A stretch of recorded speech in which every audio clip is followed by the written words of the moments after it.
Apa Cubs? Yo, what's up?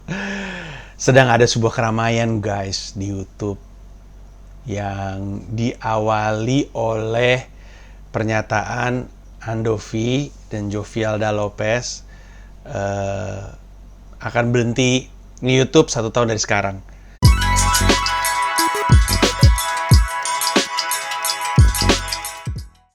Terus keresahan mereka sebenarnya bukan keresahan baru kan, udah pernah dibahas sama beberapa YouTuber soal ya YouTube berubah.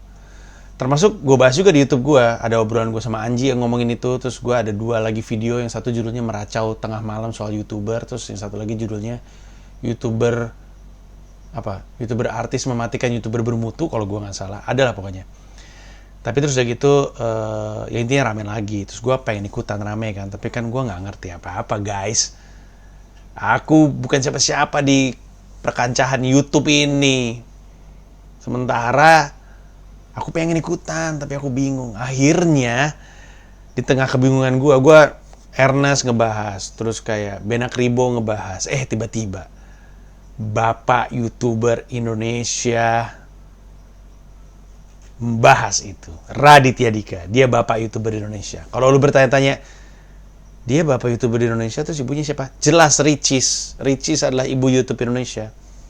Terus yang Lex, anak pengkolan. Atta Halilintar, anak angkat mereka berdua, Ricis dan Radit. Deddy Corbuzier, tetangga yang menyebalkan. Panji, bukan siapa-siapa.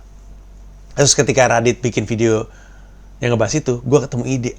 Gue tahu gimana caranya gue bisa ikutan dalam keriuhan ini. Kan gue pengen terlibat. Aku ingin diterima oleh dewa-dewa YouTube Indonesia. Gue bikin aja video reaction.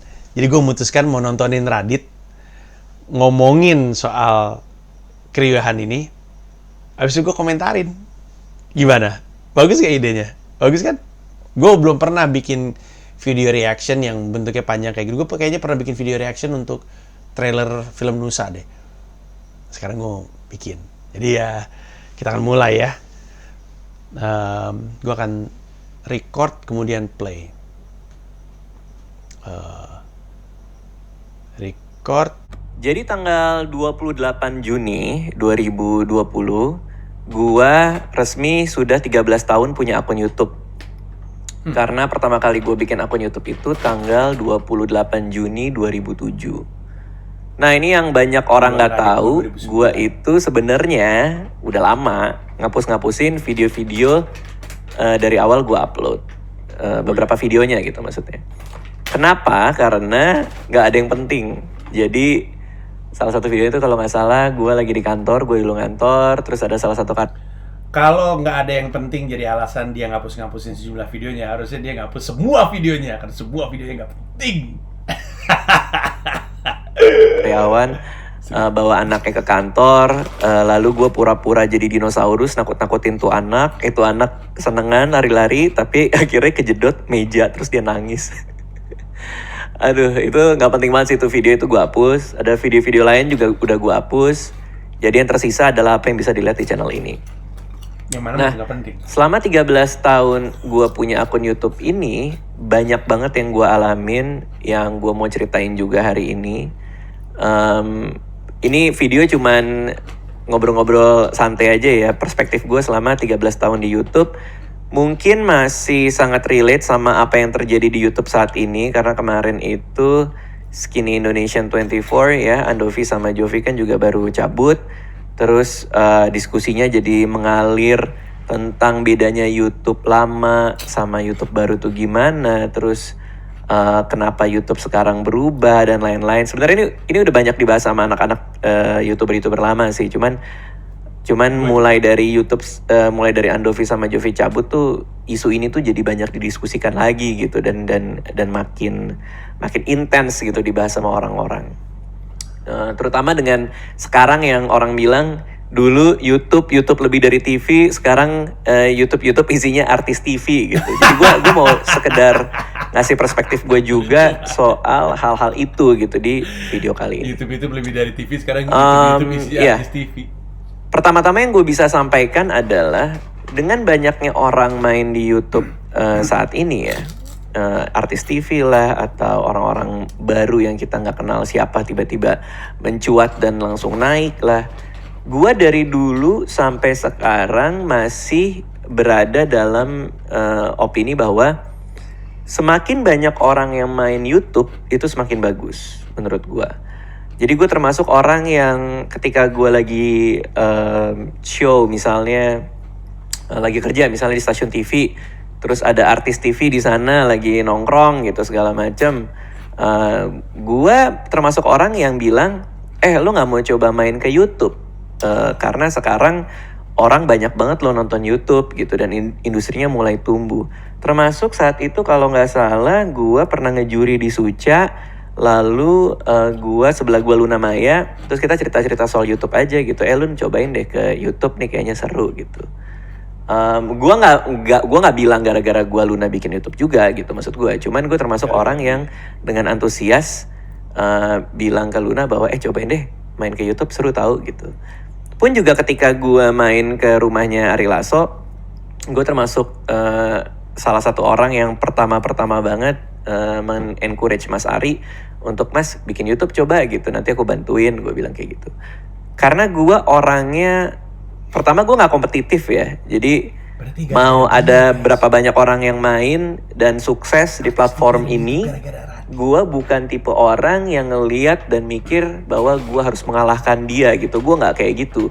Gue lebih suka berkolaborasi daripada berkompetisi. Gue dari dulu memang seneng ngelihat orang yang mungkin punya skill set yang beda sama gue, terus dia sukses, terus gue sama dia bikin sesuatu, ataupun nantinya juga nggak bikin sesuatu, gue juga nggak peduli juga sih sebenarnya gitu. Jadi menurut gue, pendapat pribadi gue ya, ini bisa salah bisa enggak, semakin banyak yang main di YouTube semakin bagus. Tentu dengan semakin banyak yang masuk ke YouTube tidak serta-merta membuat konten-konten yang ada di YouTube itu juga otomatis juga makin berkualitas gitu. Ini debatable mana yang berkualitas apa yang tidak gitu. Cuman orang bisa melihat bahwa nggak semuanya kalau semakin banyak YouTuber yang ada, terus konten-kontennya jadi otomatis jadi bagus dan bisa dipertanggungjawabkan lah gitu ya bahasa kasarnya gitu. Nggak juga gitu. Cuman publik kan akan menilai sendiri gitu. Mana yang pantas, mana yang tidak dipertontonkan di YouTube. Beberapa kasus sama YouTuber selama tahun ini 4 tahun kemarin kan memperlihatkan bahwa kita masih bisa ngejaga lo gitu, publik masih bisa ngejaga, kayaknya lo nggak pantas deh bikin konten seperti ini gitu. Jadi buat gua, pendapat gua pribadi ya, karena kemarin juga sempat ada yang DM. Ngomongin siapa tadi itu? Ada YouTuber terus yang publik bisa bilang lo nggak pantas bikin konten seperti ini, siapa yang ngomongin? Kayak dia ngomongin Dedi deh. Di IG gue dan nanya, bang gimana bang pendapat lu soal artis TV masuk YouTube? Buat gue ya nggak ada masalah gitu, karena sekali lagi semakin banyak yang main semakin bagus. Gue termasuk orang yang encourage malah dulu di awal-awal artis TV untuk masuk ke YouTube. Jadi gue seneng gitu kalau orang masuk ke YouTube kan, kalau kepentingan gue ya, mungkin kan orang ada aja yang curiga gitu, masa sih Radit seneng apa dia nggak mikirin kepentingan dia, pasti dia ada maksud terselubung gitu ya. Kalau kepentingan gue adalah dengan artis TV masuk ke YouTube atau siapapun orang baru masuk ke YouTube, maka teman-teman ini bisa bawa viewer mereka yang dulu mungkin dari TV migrasi ke YouTube dan mungkin akhirnya jadi nonton gue juga gitu misalnya. Jadi itu yang terjadi. Jadi kalau gue, pendapat gue seperti itu. Nah, gue pribadi juga punya perspektif bahwa gue ceritain dulu deh. Jadi gue nih suka banget bantuin teman-teman yang lain gitu, karena dulu di awal karir gue sebagai penulis, di saat gue nggak ngerti apa-apa, gue itu banyak banget dibantuin orang. Gue banyak banget diajarin, terutama guru nulis gue ya Mas Salman Aristo, banyak banget diajarin, banyak banget dikasih tahu, banyak banget diajak diskusi. Bahkan dulu pas zaman-zaman gue masih ngeblog ya, belum jadi penulis dengan banyak buku gitu ya, masih ngeblog, gue bahkan bisa nekat ngajak ketemu salah satu direktur agensi iklan di Jakarta, ngajakin makan bareng untuk belajar gimana sih cara beriklan di era digital saat ini. Wow. Waktu itu gue tahu siapa nih. umur gue, waduh masih muda banget, Betul. baru lulus SMA Cewek. apa kalau nggak salah. Nah terus direktur agensi Sales. iklan ini bukan cuman sekadar ketemu gue doang, karena gue ngajakin cuma satu orang ya. Tapi beliau malah ngajakin teman-temannya juga orang-orang di iklan untuk nongkrong bareng gue. Jadi gue ngerasa apa ya, ngerasa kayak anjir gue cuman minta ini kok dikasihnya ini gitu. Dan mereka dengan sukarela makan siang gue dibayarin lagi. Gue nggak ngerti lagi, dia baik banget. Dengan sukarela ngebantuin ngajarin gue gitu. Ini loh caranya gini gitu. Jadi gue tuh masih ngebekas banget betapa beruntungnya gue di awal karir gue tuh dibantuin banyak orang. Maka itu yang mau coba gue bantuin ke banyak orang lainnya gitu. Jadi gue seneng banget memberikan panggung ke orang lain supaya orang lain tuh bisa tumbuh atau bantuin aja diem-diem. Banyak loh sebenarnya youtuber yang secara diem-diem gue bantuin, tapi gue nggak mau sebut juga, ngapain juga kan gitu. Sebut dong. Panji. Dan sebaliknya pun juga kayak gitu. Gue seneng banget belajar sama orang lain juga. Ketika Raffi Ahmad itu awal-awal masuk ke YouTube, gue masih inget gue main ke rumah Raffi, terus Raffi nanya-nanya ke gue, gimana sih caranya bikin video yang rame dan lain-lain gitu kan. Terus gue kasih tahu aja apa yang gue tahu kan. Biasanya tuh sering kolaborasi dan lain-lain gitu kan. Nah, ketika Raffi udah tiba-tiba melonjak dengan sangat tinggi, gantian Raffi main ke rumah gue pada saat itu, gantian gue yang nanya gitu, gimana sih caranya supaya bisa cepat banget gitu pertumbuhan YouTube-nya. Dan Raffi pun juga ngajarin beberapa hal yang dia tahu soal YouTube sesuai dengan pengalaman dia gitu. Jadi buat gue, dengan adanya teman-teman dari TV ini, artis-artis TV ini atau YouTuber baru ini, justru bisa ngasih kita pandangan-pandangan yang baru juga tentang YouTube kita tuh mau diapain. Dan nggak melulu semua harus kita ikutin. Kalau misalnya apa yang mereka lakukan itu tidak sesuai dengan, kan setiap YouTuber pasti punya kompas moralnya sendiri gitu. Apa yang mereka mau lakuin atau enggak, pas apa enggak sama mereka, gue mau sampai sejauh itu apa enggak. Untuk akun gue pasti masing-masing punya pegangannya sendiri gitu. Nah kalau itu nggak sesuai dengan pegangan kita, ya nggak perlu juga diikutin gitu menurut gue ya.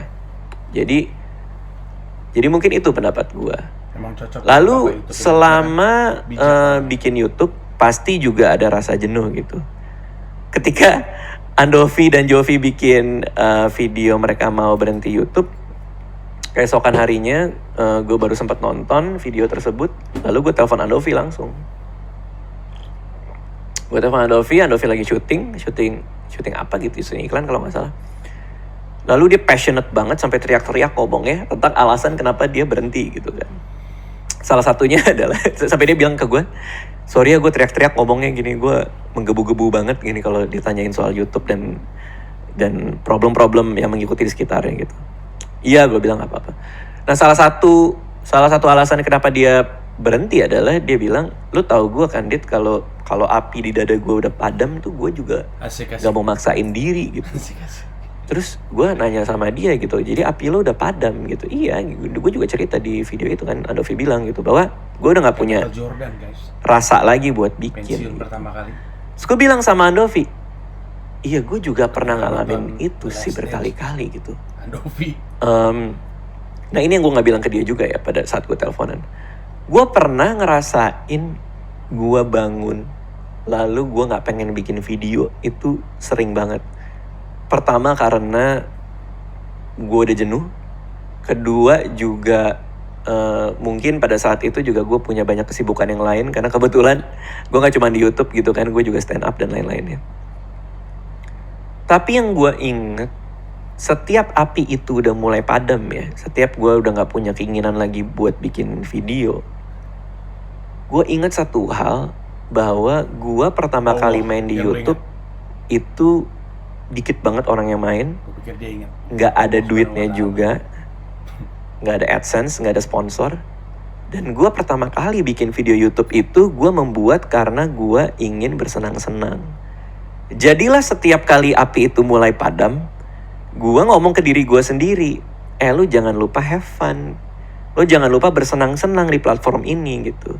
Bikin sesuatu yang menurut lo itu bisa bikin lo happy, bisa bikin lo seneng tanpa lo harus peduliin ada yang nonton nggak atau orang suka atau tidak, yang lain bikin apa gitu. Betul Bapak. Lucunya adalah banyak video atau serial video yang gue bikin di YouTube dan view-nya banyak adalah video-video di mana gue have fun aja sama kontennya gitu. Kayak Malam Minggu Miko yang which is adalah kegelisahan gue saat itu karena gue jomblo 4 tahun ya. Gue pengen udahlah gue pengen bikin sesuatu yang beda dan ngomongin itu gitu. Gue seneng gitu bikinnya. Perang makanan di mana gue banding-bandingin makanan iseng-iseng doang dari mulai yang bener sampai yang nggak jelas kayak bandingin air putih gitu. Karena gue seneng aja gitu goblok-goblokan nggak jelas gitu loh. Banding-bandingin nggak penting. Zaman dulu awal perang makanan gitu kan gue cuman pakai gue pakai jas rapi dan Pandu kan temen tektokan di perang makanan itu pakai batik gitu, jadi kayak resmi banget gitu ya. Ya karena gue seneng aja benturin konsep itu, nyobain makanan-makanan yang remeh-remeh gitu tapi dengan baju yang rapi. Nah itu have fun aja gitu. Sampai yang terakhir rame di YouTube channel gue, yaitu seri komedi tanpa ketemu, di mana gue bikin kompetisi stand up komedi tapi nggak usah ketemuan lewat suara doang. Itu juga karena gue pengen bersenang-senang. Karena gue pengen bikin apa yang beda, yang seru, bisa dilakukan ketika masih selama pandemi ini. Tapi gue juga seneng gitu, gue terhibur juga. Kebetulan karena gue juga stand up comedian ya gue seneng ngedenger stand up komedi orang kan. Ya udahlah kita have fun aja lah. Kita bikin komedi tanpa ketemu. Nggak taunya video tersebut yang baru-baru ini nembus 1-2 juta view di YouTube channel gue gitu. Jadi gue seneng bersenang-senang, gue seneng bereksperimen. Guys, salah satu episode guys.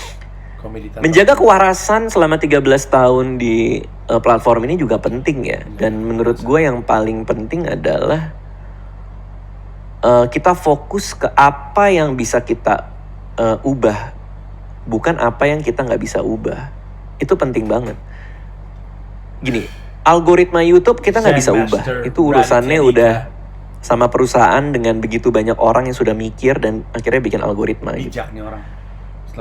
Orang rame-rame bilang AdSense itu cuman bikin orang jadi bikin video yang mentingin view atau clickbait gitu ya. Kita nggak bisa ubah. AdSense itu akan selamanya, ya mungkin selamanya ada, kita nggak bisa ilangin juga. Orang mau bikin konten receh, remeh, clickbait, kita juga nggak bisa ubah gitu. Rame-rame bilang bahwa YouTube jadi nggak asik ini, udah terlalu banyak giveaway buat nyari subs gitu misalnya. Ya itu kita nggak bisa ubah juga, kita nggak bisa ngelarang orang, lu nggak perlu bikin giveaway, kita nggak bisa ubah itu. Semakin kita fokus ke apa yang kita nggak bisa ubah, pasti kita semakin stres. Karena kita nggak punya kendali atas hal-hal yang kita ingin berubah.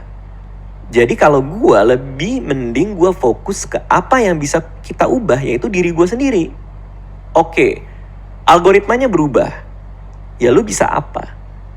Ya lu bisa ngikutin dengan algoritma yang baru gitu. Mungkin dengan video yang cukup panjang, memaintain watch time yang tinggi supaya tetap direkomendasikan oleh YouTube karena algoritmanya mungkin sedang seperti itu. Ya lu bisa ngikutin itu, lu bisa ngikutin video yang bikin panjang, tentu tetap dengan kompas moral tadi itu ya. Lo mau bikin yang penting kayak gimana gitu. Jangan sampai video cuma 3 menit terus sisanya blank selama 7 menit cuman buat dapat 10 menit supaya watch time-nya tinggi gitu misalnya. Ya nggak gitu juga gitu. Ya lo bisa gitu ke sana. Atau tidak, atau lo algoritma YouTube berubah. Gua emang nggak pernah bikin video panjang-panjang. Ya udah gua nggak mau ngikutin gitu. Ya nggak apa-apa juga gitu. Asalkan lo tahu resikonya bahwa mungkin secara algoritma tidak terlalu banyak tidak banyak direkomendasikan dan lo nggak bisa ubah itu. Yang penting itu gitu. Kita tahu, kita fokus ke kita tuh bisa mengubah apa sih gitu. Sekarang lagi rame video-video yang temanya seperti ini gitu. Ya udah lo mau gimana? Lo mau ikutan? Lo fokus sama apa yang lo bisa ubah. Kalau lo nggak mau ikut ya udah nggak usah gitu. Dan mereka masih pada trending gara-gara ngomongin itu ya biarin aja gitu. Lo nggak bisa ubah itu. Lo nggak bisa ubah orang mau upload apa atau bikin tren apa kan. Ya kita fokus aja kita bisa ngapain. Kita mau ikut ayo. Kalau nggak ikut juga nggak apa-apa gitu. Kalau nggak ikut pun juga tahu resikonya apa gitu.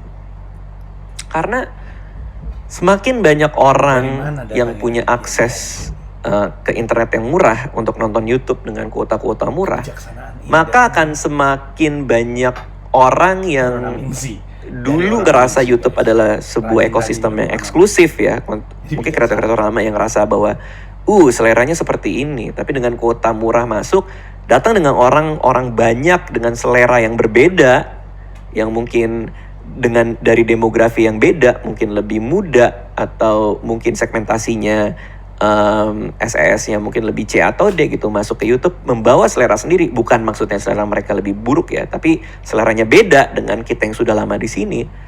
Ya kita nggak bisa ubah itu, kita nggak bisa ubah selera orang. Kita akan capek untuk bilang bahwa ini penonton yang harus berubah, seleranya harus lebih tinggi. Ya mau gimana gitu. Lu nggak bisa terus banyak orang yang bilang juga soal ya konten kreatornya harus bikin konten yang berkualitas. Lu nggak bisa mengubah orang mau bikin apa gitu. Yang kita bisa lakukan kita sendiri. Fokus aja kita bikin konten yang menurut kita berkualitas ya. Lalu terima semua resiko, ada yang nonton atau yang tidak, di komen apa tidak, direkomendasiin apa tidak gitu. Karena kita nggak bisa ubah itu gitu. Fokus aja ke perjuangan kita. Kalau kita mau mencerdaskan bangsa Indonesia dengan konten-konten yang berkualitas dan hebat, ya udah fokus aja di sana gitu. Nggak perlu kita membidik teman-teman yang lain yang kita pikir tidak melakukan yang sama dengan kita. Itu menurut gua gitu. Jadi 13 tahun di YouTube ini banyak banget ya pembelajaran yang gua dapat gitu.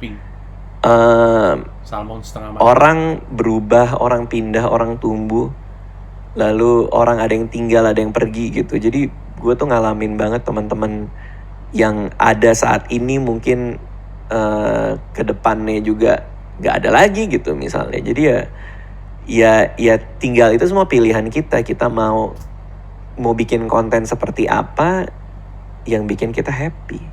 Itu menurut gue. Anyway, gue jadi ngalor ngidur nih. Selama 13 tahun ini, gue juga mau bilang makasih buat subscribers gue. Banyak banget orang yang mungkin sudah subscribe gue dari zaman dulu. Dari zaman Malam Minggu Miko mungkin, karena itu salah satu seri gue yang banyak ditonton di YouTube gue. Terima kasih. Ataupun juga ada subscribers baru juga terima kasih. Mungkin ada yang subscribe gue dari zaman Alea lahir juga ya. Makasih.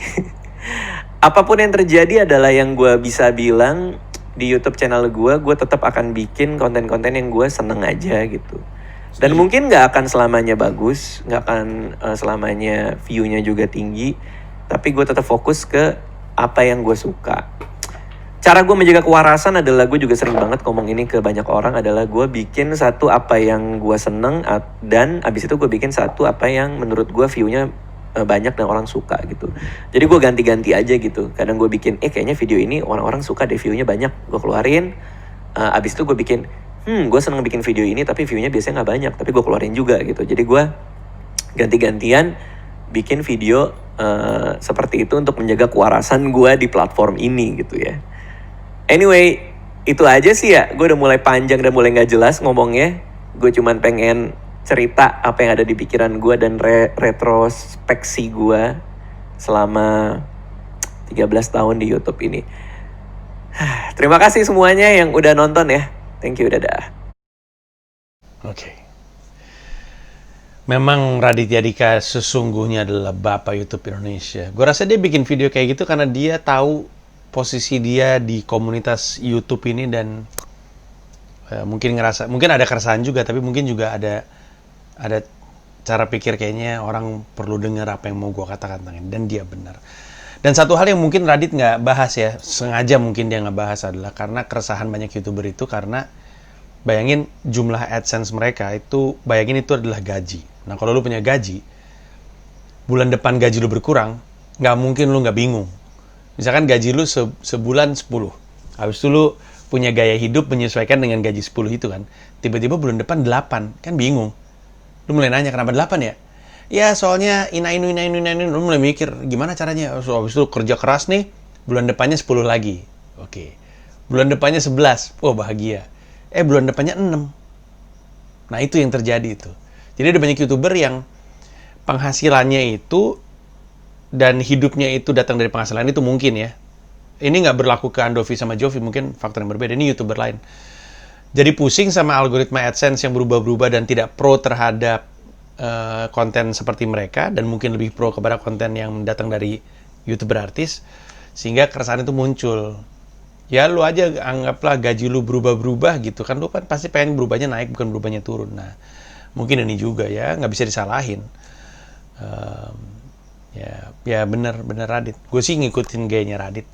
Seperti yang lu lihat, kalau lihat viewsnya YouTube gue masih ngerilis video yang nonton cuma 7.000, 6.000, 4.000. Gue masih, walaupun gue tahu tipikal konten gue yang akan menghasilkan 1 juta flat dengan gampang, tahu gue. Tapi ya mungkin karena gue punya keleluasan, gue nggak terima penghasilan itu dari YouTube. Dan alasan gue bikin YouTube adalah karena gue pengen.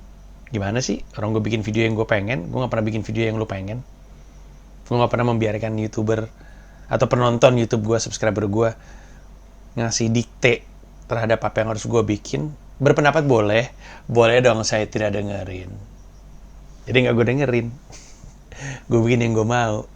Karena yang gue mau bikin gue bahagia. Dan menjadi bahagia adalah alasan gue nge-YouTube. Dan ketika gue udah mulai nggak ngerasa bahagia, ya udah, gue ubah pola gue. Gue cari jalan supaya gue bisa bikin tetap konten yang bikin bahagia. Seperti kata Bapak YouTube Indonesia, Raditya Dika. Saya bukan siapa-siapa, dan sebagai masyarakat bukan siapa-siapa, akan menutup video reaction pertama saya yang saya lakukan hanya dalam rangka senang-senang, pengen coba. Kan temen gue sendiri, nggak apa-apa celah-celah dia. Iya gak? Iya, santai aja. Orangnya kan slow. Kucingnya tuh yang kurang. Kucingnya, tapi gue suka kucing-kucing. I like cats. Me too. You like cats? Yeah. I do too. Terima kasih banyak udah nonton. Dan kita ketemu lagi di konten berikutnya yang gue lakukan dengan senang-senang. Bonus? Iya. Apa bonusnya? Aku di bawah sini di semua part video enggak. Short answer iya. Bisa subscribe Shira juga ya? Iya. Apa nama YouTube channelnya? Blaze Fireblade Kid. Blaze Fireblade Kid. Awesome. Bye. Kalau kata Shira,